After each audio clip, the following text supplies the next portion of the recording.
I was desperate for work when I found the listing. I had been unemployed for several months, and my savings were entirely depleted. The ad was posted on a basic online job board. It was a position for an independent vending contractor, and the job required a clean driving record, the ability to lift heavy boxes, and a willingness to work the overnight shift. I applied immediately and received a phone call the same day. The hiring process was brief. I met a man in a small, unmarked office in a commercial district. He handed me a uniform shirt, a set of heavy keys on a metal ring, and a thick binder containing the training manual. He told me my route would cover the subterranean levels of the city transit system. The public metro network is massive, sprawling under the city in a complex web of concrete tunnels and train platforms, and my job was to drive a supply van to the designated service entrances, load my rolling cart with snacks and beverages, and restock a specific list of vending machines located deep underground between the hours of midnight and 6 in the morning. The pay was exceptionally high. The man explained the high wage was compensation for the unusual hours and the isolation of the underground environment. I accepted the job without hesitation. Before I left the office, the man told me to read the training manual carefully. He specifically instructed me to memorize the addendum located on the final page. When I returned to my apartment that afternoon, I opened the binder. The majority of the pages were standard operating procedures. They detailed how to unlock the front panels of the machines, how to load the coin dispensers, and how to rotate the expiration dates on the food products. The addendum on the final page was printed on yellow paper. It contained specific instructions for a single unit on my route. Addendum: Machine 44. Machine 44 is located on the lowest subway platform. This platform is currently closed to the public due to ongoing structural maintenance, but the machine must remain stocked. Rule 1. Always place one specific item in slot D4. This item is a vacuum-sealed pouch of raw meat. You will find one pouch provided in your company cooler at the start of every shift. Rule 2. If you unlock the machine and the internal coin collection box is filled with black, glass-like coins, do not touch them with your bare skin. Put on your protective gloves and sweep them into the provided heavy-duty disposal bag. Rule 3. If you approach the machine and it is making a continuous humming sound, do not attempt to open the panel. Leave everything, turn around, walk back to the service elevator immediately, leave the platform and run. I read the rules several times. They made absolutely no sense. Vending machines do not dispense raw meat, and they certainly do not accept glass coins as currency. I assumed it was some sort of obscure corporate joke, or perhaps a strange method of testing whether new employees actually read the manual. I decided I would follow the instructions precisely. If the company wanted to pay me an exorbitant amount of money to put a bag of meat into a metal spiral, I would do it. My first few weeks on the job were surprisingly peaceful. The underground metro is a completely different world during the graveyard shift. The architecture of the stations feels vast and empty, and the only sound was the heavy clacking of my rolling cart moving across the tiled floors. I enjoyed the solitude. The routine became familiar quickly. I would restock the machines on the upper levels with bags of potato chips, chocolate bars, and bottled water. Then, at the end of my shift, I would take the maintenance elevator down to the lowest platform to service Machine 44. The lowest platform was always freezing cold. The air smelled of damp concrete and old rust. The platform was completely dark except for the bright white glow emitting from the vending machine sitting alone against the far wall. Every night I opened the company cooler sitting on my cart. Inside, resting on a bed of ice packs, was a single vacuum-sealed plastic pouch containing a dark red piece of unidentifiable raw meat. It was heavy, and there was no label on the plastic. I would unlock the front panel of a Machine 44 and swing the heavy glass door open. I would look at slot D4. The raw meat I had placed there the previous night was always gone. Then, I would open the internal coin collection box at the bottom of the machine. Inside, I always found standard currency. It was usually a folded $20 bill and a few regular quarters. The amount of money was always exact. I never saw who bought the meat. I never saw anyone on the platform. I would simply collect the money, put it into my deposit bag, place the new pouch of raw meat into slot D4, lock the machine, and take the elevator back to the surface. It was a bizarre transaction, but the routine held steady. The isolation of the lower platform never bothered me. The job was easy, the money was clearing my debts, and I stopped questioning the strange logic of the situation. That complacency ended last night. I arrived at the station at my usual time. I completed my standard route through the upper levels, emptying the coin boxes and refilling the empty slots with snacks. At 4 in the morning, I pushed my heavy metal cart into the maintenance elevator and pressed the button for the lowest platform. The elevator descended for a long time. The mechanical gears ground heavily in the shaft. When the metal doors finally slid open, the freezing air of the deep underground hit my face. I pushed my cart out of the elevator and navigated down the long concrete corridor leading to the main platform. The wheels of the cart echoed loudly against the walls. I turned the corner and looked down the length of the platform. Machine 44 was glowing brightly in the dark. I walked up to the machine and pulled my ring of keys from my belt. I found the correct key, inserted it into the lock on the top of the panel, and turned it. The heavy locking mechanism clicked, and I swung the large glass door open. I looked at slot D4. The raw meat was gone. I reached down and unlocked the heavy metal coin collection box at the base of the machine, expecting to find the usual $20 bill. The coin box was completely overflowing with small, round objects. They were pitch black and incredibly smooth, reflecting the light from the machine. They looked exactly like pieces of polished obsidian glass. They were piled haphazardly inside, spilling over the metal edge and resting on the bottom of the machine cabinet. I stared at them, a cold feeling settling into my stomach. I remembered the second rule from the manual. I had the heavy-duty disposal bag folded in the bottom of my cart. I had never needed to use it before. I reached down, grabbed the bag, and pulled a pair of thick rubber work gloves from my back pocket. I pulled the gloves over my hands, making sure no skin was exposed at my wrists. I held the thick plastic bag under the open coin box. I reached out with my gloved hand and carefully scooped the black coins out of the metal container. They fell into the bag with a sharp, heavy, clinking sound. They were surprisingly heavy. As I swept the last of the coins into the bag, my gloved finger accidentally pressed hard against one of them. The surface was not smooth like glass. It felt slightly warm, and it yielded slightly under pressure like the hardened shell of a beetle. I pulled my hand back quickly, disgusted by the texture. As soon as the last black coin fell into the bag, a deep vibration traveled through the floor beneath my boots. The vending machine began to emit a sound. It started as a low, mechanical rattle, like a loose fan blade scraping against metal, but within seconds the sound escalated. It shifted into a loud, continuous, vibrating hum. The pitch was incredibly deep, vibrating directly in my chest and rattling my teeth. The glass front of the machine began to shake violently against its hinges. The third rule flashed into my mind immediately, so I turned around and ran. I sprinted down the platform, my heavy work boots slamming against the concrete. The loud, continuous hum of the machine echoed behind me, bouncing off the walls of the tunnel and amplifying in the enclosed space. The sound was deafening. I felt an intense, irrational terror pushing me forward. I just needed to reach the corridor, get into the elevator, and press the button for the surface. I reached the end of the platform and turned the corner into the long concrete corridor leading to the elevator banks. I was running at full speed, looking over my shoulder to see if anything was coming out of the dark. I turned my head forward just in time to see a dark figure stepping out from an intersecting utility tunnel. I crashed directly into him. The impact was violent. We both collided hard, and I fell backward onto the concrete floor, scraping my palms against the rough surface. "Hey, hold it right there," a loud, authoritative voice shouted.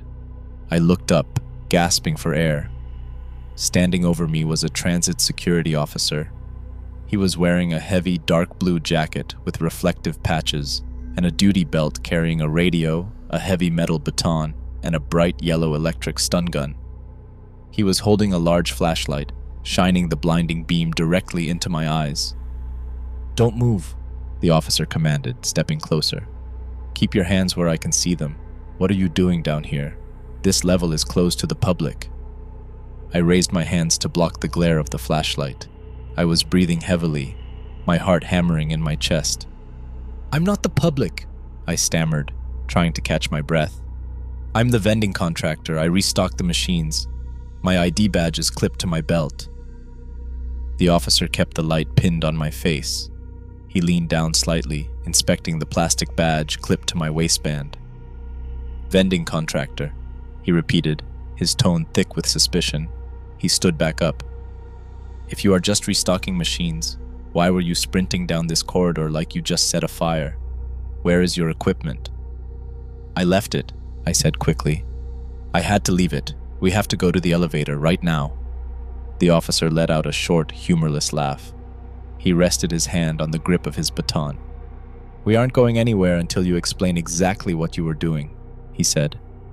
"We have been having issues with people breaking into the coin boxes on these lower levels. You come sprinting away from the machines in the middle of the night, leaving your gear behind. That looks exactly like a robbery to me." "I didn't rob anything," I protested, getting to my knees. "The machine started humming. My training manual says if it hums, I have to evacuate immediately. It's a safety protocol." The officer shook his head. He looked completely unconvinced. "A humming vending machine. That is your excuse for running like a track star? Get on your feet. You are going to walk me back to that machine, and we are going to see exactly what you were trying to pry open." "No," I pleaded, standing up slowly.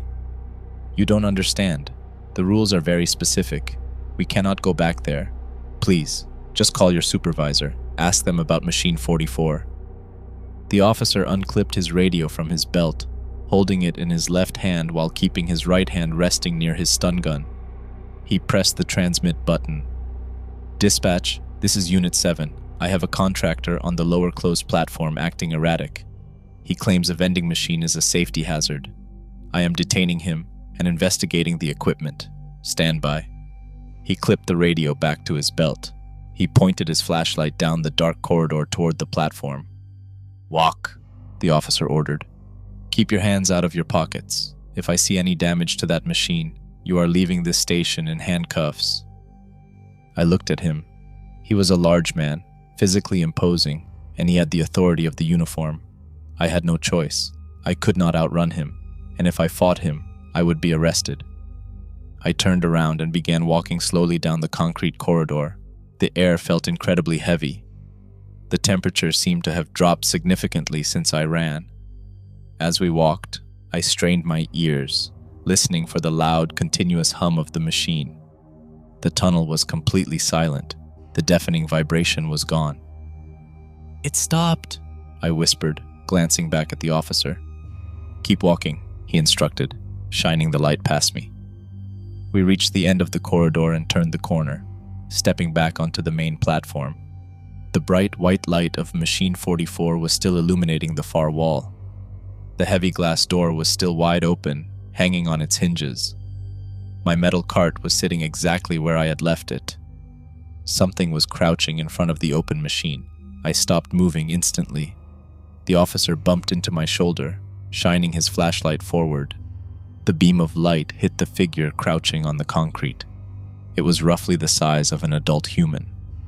The upper half of the body was a pale, bare human torso, but the lower half of the creature completely defied any biological logic.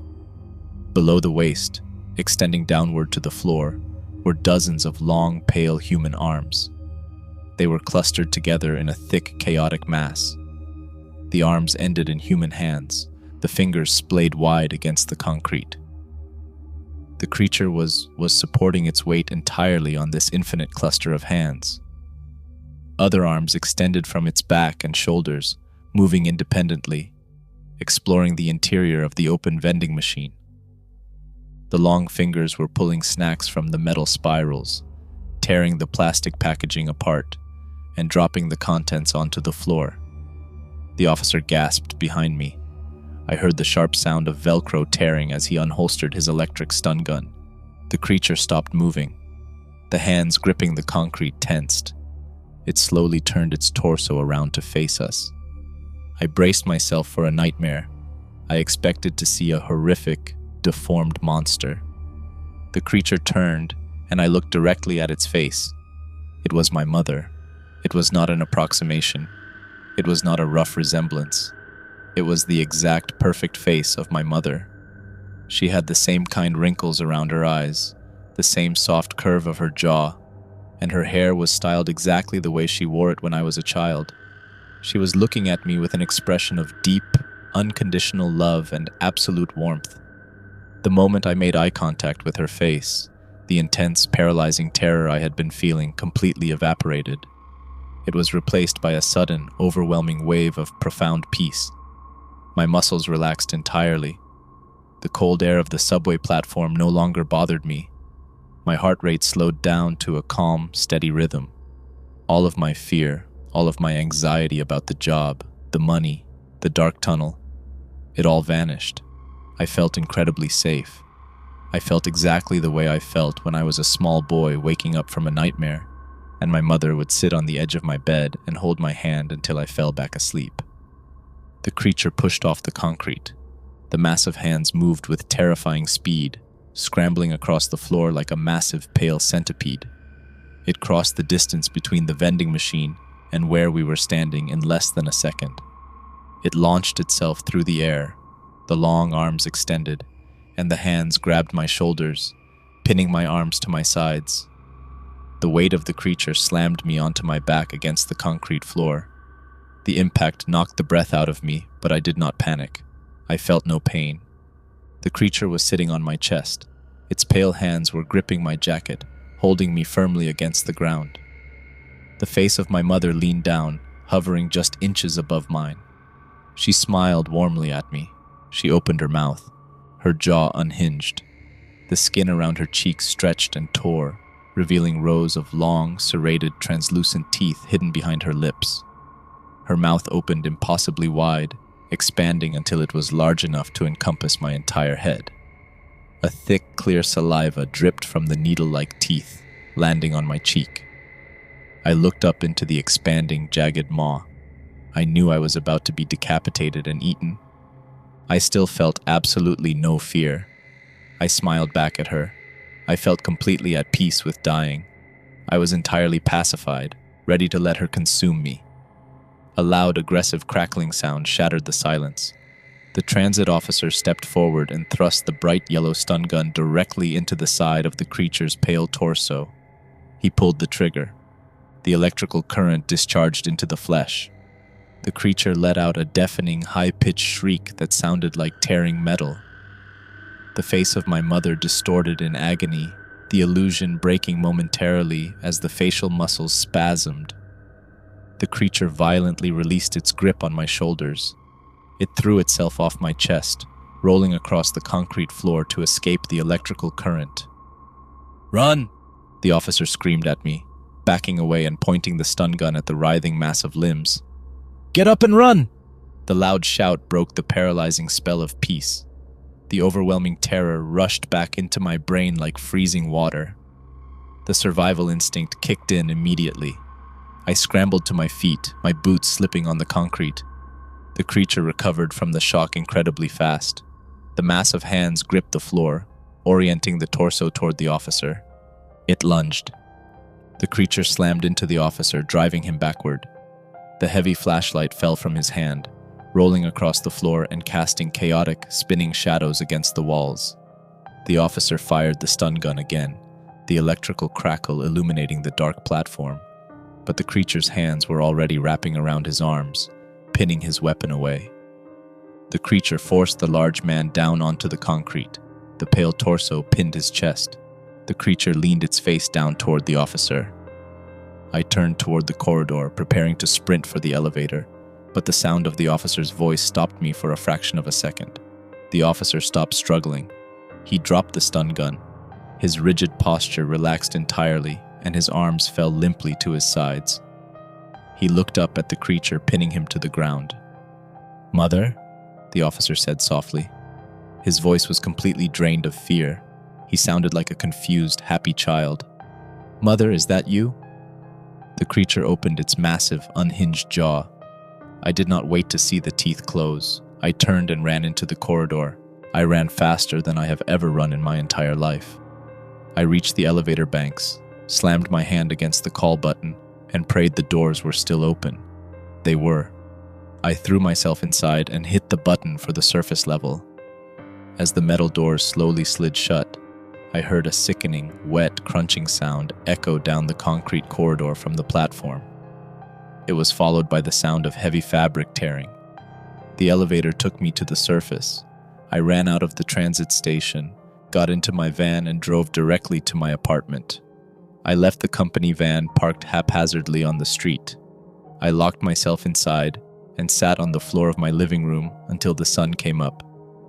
A few hours ago, the local news channels started reporting a breaking story. A transit security officer was found dead on a closed platform deep in the underground metro. The news anchors are calling it a tragic accident involving an aggressive animal that wandered into the tunnels and took the life of the officer in his first day there. They said the injuries were extensive. My phone has not stopped vibrating. The caller ID shows the same unmarked number from the company office. I am writing this because I do not know what to do next. I cannot go to the police and tell them a monster with my mother's face ate an officer because I didn't sweep up the glass coins fast enough. They will lock me in a psychiatric ward, or worse, they will charge me with his murder. I cannot answer the phone because I do not know what they will do to me to keep their feeding operation a secret. I am trapped in my apartment, and every time I close my eyes, I feel the overwhelming, terrifying peace washing over me. If anyone reading this has ever worked for this company, please tell me how to disappear.